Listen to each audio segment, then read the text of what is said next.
नमस्कार, KP news 24/7 में आपका स्वागत है। मैं हूं अश्विनी आपके साथ। आइए देखते हैं अब तक के मुख्य समाचार।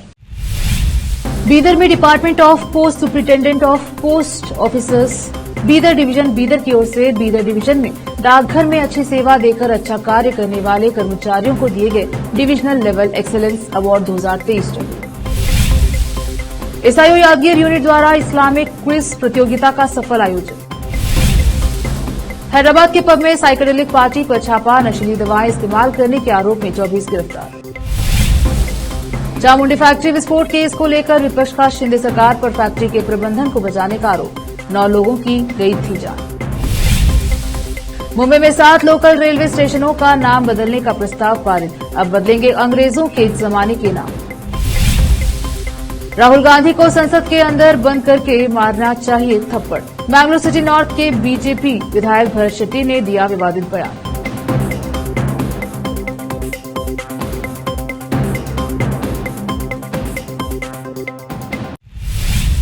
अब समाचार विस्तार से। सोमवार 8 जुलाई को बीदर के शाहीन कॉलेज के ऑडिटोरियम में department of post superintendent of post officers Bidar division Bidar की ओर से बीदर डिवीजन में डाकघर में अच्छी सेवा देकर अच्छा कार्य करने वाले कर्मचारियों को डिविजनल लेवल एक्सीलेंस अवार्ड 2023-24 दिए गए। इस कार्यक्रम के मुख्य अतिथि Shrimati Tara IPoS director of postal services North Karnataka region Dharwad थी और Srikar Babu superintendent of post office Bidar division ने अध्यक्षता की। इस अवसर पर सभी अच्छी सेवा देने वाले पोस्ट ऑफिसर्स के कर्मचारियों को एक्सीलेंस अवार्ड 2023-24 दिए गए। इस अवसर पर भारी संख्या में पोस्ट ऑफिसर्स के कर्मचारी उपस्थित रहे। इस अवसर पर Srikar Babu superintendent of post office Bidar division के अलावा अन्य ने मीडिया से बात की। केपी न्यूज के कैमरामैन पपुराज का कवरेज। गोंदी समाज के नेता करणराव चौहान ने अनुरोध किया है कि रेणुका देवी की मूर्ति की स्थापना में बाधा नहीं डाली जानी चाहिए। चितगुप्पा के गोंदी समाज सामुदायिक भवन में मीडिया से बात करते हुए उन्होंने कहा कि गोंदी समाज सामुदायिक भवन कई वर्षों से बना हुआ है, इसलिए हमारे गोंदी समाज के सदस्यों ने एकजुट होकर सामुदायिक भवन के लिए छोटे छोटे काम किए हैं। अब बिल्डिंग तैयार कर दी। इस भवन के अंदर हमने अपने समुदाय के कुल देवता की मूर्ति स्थापित करने के लिए सभी प्रकार की तैयारी की है, लेकिन हमारे समुदाय के कुछ नेताओं और पिछड़ा वर्ग कल्याण विभाग के तालुका अधिकारियों ने मूर्ति की स्थापना को रोकने के लिए एक निर्देश पत्र दिया है। हमने गोंदी समाज मूर्ति का स्थापना के लिए सभी प्रकार की तैयारियां कर ली हैं। इससे पहले अधिकारियों और समुदाय के नेताओं को मूर्ति की स्थापना के बारे में सूचित किया गया था। उस समय कोई आपत्ति नहीं हुई थी, लेकिन गोंदी समुदाय ने मूर्ति की स्थापना के लिए सभी तरह की तैयारी कर ली है। अब वे मूर्ति की स्थापना को रोकने की कोशिश कर रहे हैं और उन्होंने मीडिया के माध्यम से अनुरोध किया है कि कृपया समुदाय के सामुदायिक हॉल में हमारे कुल देवता की मूर्ति स्थापित करने की अनुमति दें। इस मौके पर गोंदी समाज के वरिष्ठ नेता, युवा और महिलाएं उपस्थित रहीं। चितगुप्पा से केपी न्यूज के संवाददाता अजीम की रिपोर्ट। एसआईओ यादगीर की ओर से यादगीर के कॉन्फ्रेंस हॉल मस्जिद अब्दुल हाई दबीर कॉलोनी में युवाओं के बीच धार्मिक ज्ञान बढ़ाने के लिए एक इस्लामी प्रश्नोत्तरी प्रतियोगिता का सफलतापूर्वक आयोजन किया गया, जिसमें कक्षा 6 से 10 के 50 विद्यार्थियों ने भाग लिया। ए से लेकर एच तक कुल 8 टीमें बनाई गई, जिसमें टीम बी को प्रथम स्थान, टीम जी को द्वितीय स्थान तथा टीम एफ को तृतीय स्थान प्राप्त हुआ। प्रथम पुरस्कार 2500 रूपये नकद, मेडल एवं प्रमाण पत्र दिए गए। दूसरे पुरस्कार में 1500 रूपये मेडल और सर्टिफिकेट दिए गए, जबकि तीसरा इनाम में मेडल और सर्टिफिकेट वितरित किए गए और प्रत्येक प्रतिभागी छात्र को प्रोत्साहन पुरस्कार दिया गया। इस पुरस्कार वितरण समारोह में बदर उस जमा स्थानीय जमात-ए इस्लामी हिंद यादगीर के पूर्व अमीर Abdul Samad, chairman ideal global school Yadgir Syed Sajid Hayat पत्रकार ने भाग लिया और विद्यार्थियों को अपने हाथों से पुरस्कार दिया। इस कार्यक्रम का संचालन अब्दुल हादी ने किया। यादगीर के पत्रकार साजिद हयात ने केपी न्यूज के न्यूज एडिटर व एंकर मुस्तफा आदिल को यह जानकारी दी।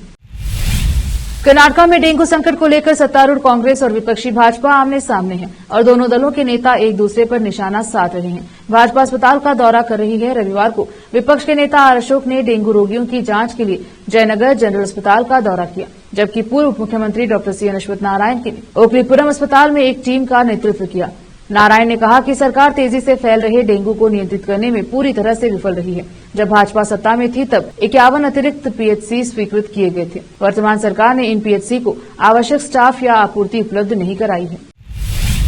हैदराबाद में एक पब में नशीली दवाओं का सेवन करने के आरोप में 24 लोगों को गिरफ्तार किया गया है। यह छापेमारी रायदुर्गम और साइबराबाद पुलिस ने तेलंगाना एंटी नारकोटिक्स ब्यूरो और निषेध और उत्पादन शुल्क के विशेष संयुक्त अभियान के तहत एक पब में की थी। साइबराबाद में रायदुर्गम थाना के खाजागुड़ स्थित द केव पब में पुलिस को खुफिया जानकारी मिली थी। यहाँ साइकेडेलिक पार्टी नाम से एक कार्यक्रम आयोजित किया जा रहा है और कार्यक्रम में नशीली पदार्थों का सेवन हो रहा है, जिसके बाद पुलिस ने छापेमारी की और कार्यवाही करते हुए आरोपियों को गिरफ्तार किया। Telangana anti narcotics bureau TGANB ने पब, होटलों और अन्य क्षेत्रों में बड़े पैमाने पर हो रहे नशीली दवाओं के दुरुपयोग को रोकने का लक्ष्य निर्धारित किया, जिसके लिए TGANB और SOT साइबराबाद की टीमों को नए खरीदे गए तकनीकी उपकरणों के साथ तैनात किया गया है। रुकते हैं छोटे से ब्रेक के लिए, जल्द लौटेंगे ब्रेक के बाद।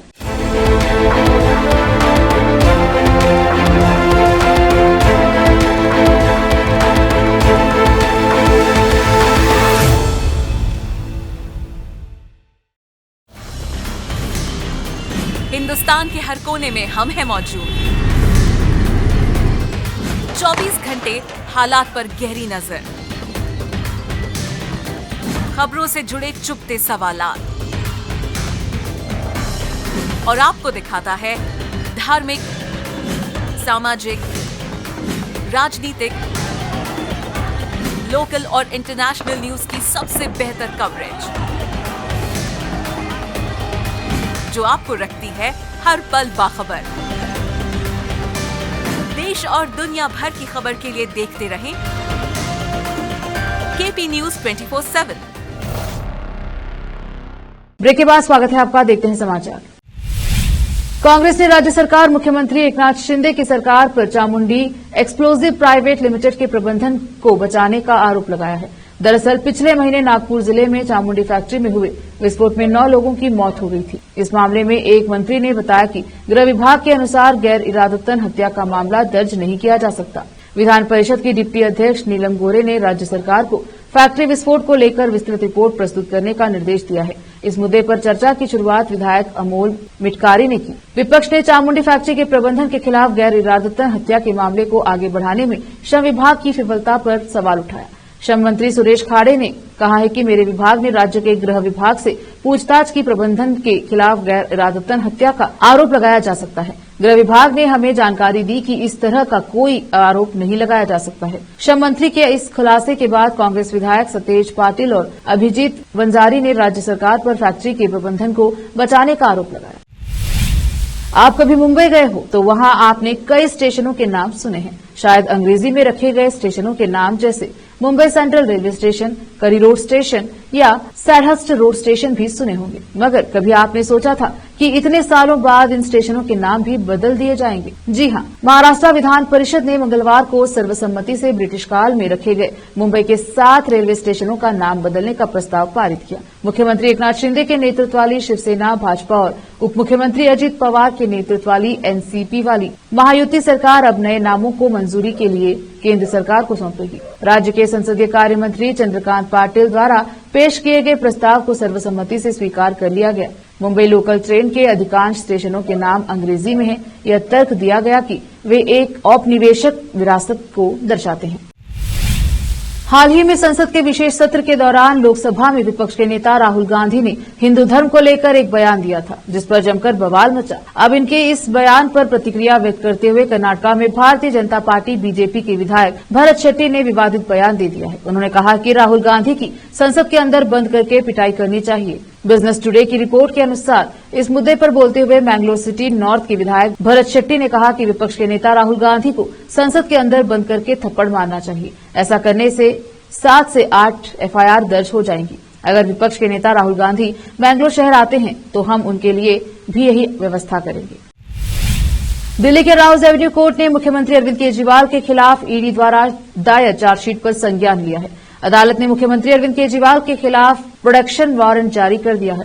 साथ ही कोर्ट ने सभी आरोपियों को 12 जुलाई को पेश होने का आदेश भी दिया है। कोर्ट द्वारा मामले में आप और सीएम केजरीवाल को आरोपी कहा गया है। ईडी ने 17 मई को मामले में 8वां आरोप पत्र दाखिल किया था, जिसमें आप और केजरीवाल को आरोपी बनाया गया था। ईडी के आरोप पत्र पर आए राउज एवेन्यू कोर्ट के संज्ञान पर आम आदमी पार्टी के राष्ट्रीय सचिव पंकज गुप्ता ने बयान दिया है। अपने बयान में पंकज गुप्ता ने कहा कि बीजेपी किसी भी कीमत पर आम आदमी पार्टी को खत्म करना चाहती है। केंद्र सरकार आम आदमी पार्टी के खिलाफ बड़ी साजिश कर रही है। ईडी को आज कर भ्रष्टाचार का एक पैसा भी नहीं मिल रहा है। दिल्ली आबकारी नीति मामले में तिहाड़ जेल में बंद मनीष सिसोदिया ने सोमवार 8 जुलाई 2024 को फिर से जमानत के लिए सुप्रीम कोर्ट का दरवाजा खटखटाया है। दिल्ली के पूर्व मुख्यमंत्री और आम आदमी पार्टी के नेता मनीष सिसोदिया की ओर से senior advocate Abhishek Manu Singhvi court में पेश हुए। उन्होंने कोर्ट से जमानत याचिका पर शीघ्र सुनवाई का अनुरोध किया है। इस पर मुख्य न्यायाधीश डीवाई चंद्रचूड़ ने जवाब में ऐसी बात कही जिसने सिसोदिया की जेल से बाहर आने की उम्मीद बढ़ा दी है। पहले 4 जून को central bureau of investigation CBI और प्रवर्तन निदेशालय ईडी की ओर से दायर मामलों में कोर्ट की वेकेशन बेंच ने सिसोदिया की जमानत याचिकाओं पर विचार करने से इनकार कर दिया था। अब फिर से उन्होंने याचिका दाखिल कर उस पर विचार करने का अनुरोध किया है। सुप्रीम कोर्ट ने कहा है कि वह सुनवाई के लिए सिसोदिया की याचिका सूचीबद्ध करने पर विचार करेगा। इस दौरान सीजेआई चंद्रचूड़ ने कहा कि हम देखते हैं कि सिंघवी और सीजेआई चंद्रचूड़ के बीच क्या बात हुई।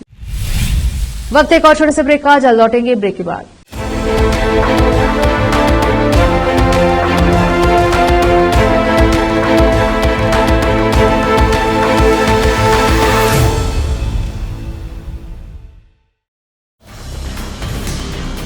हिंदुस्तान के हर कोने में हम हैं मौजूद।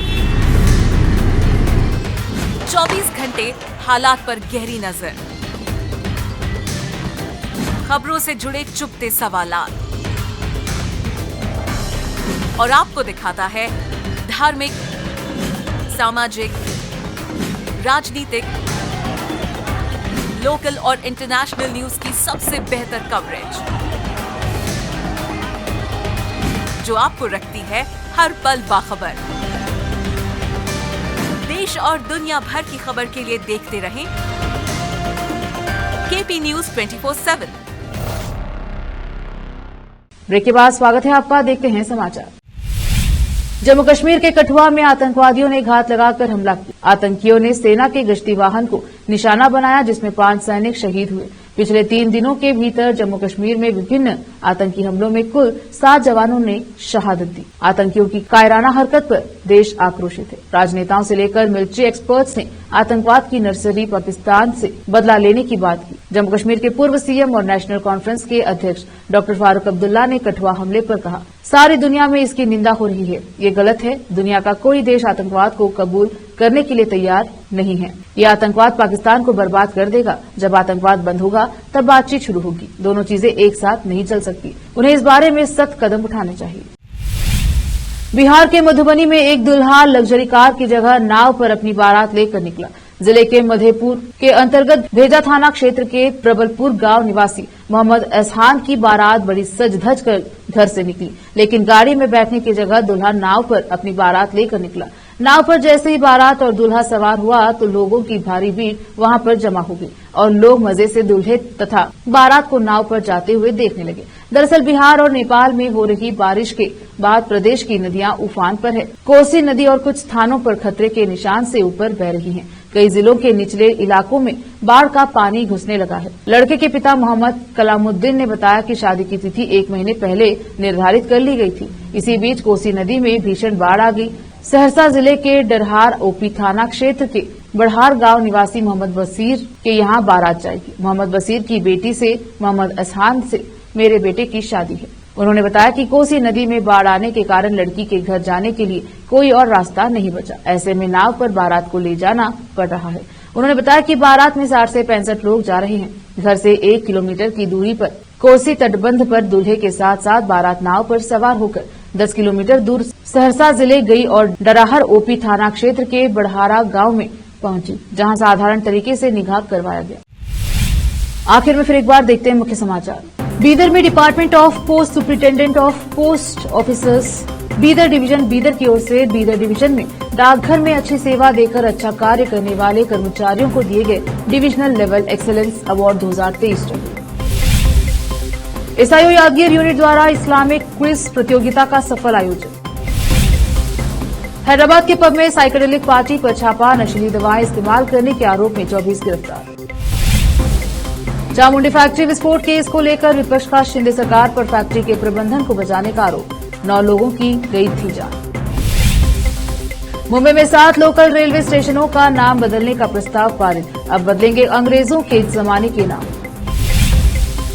राहुल गांधी को संसद के अंदर बंद करके मारना चाहिए थप्पड़। बैंगलोर सिटी नॉर्थ के बीजेपी विधायक भरत शेट्टी ने दिया विवादित बयान।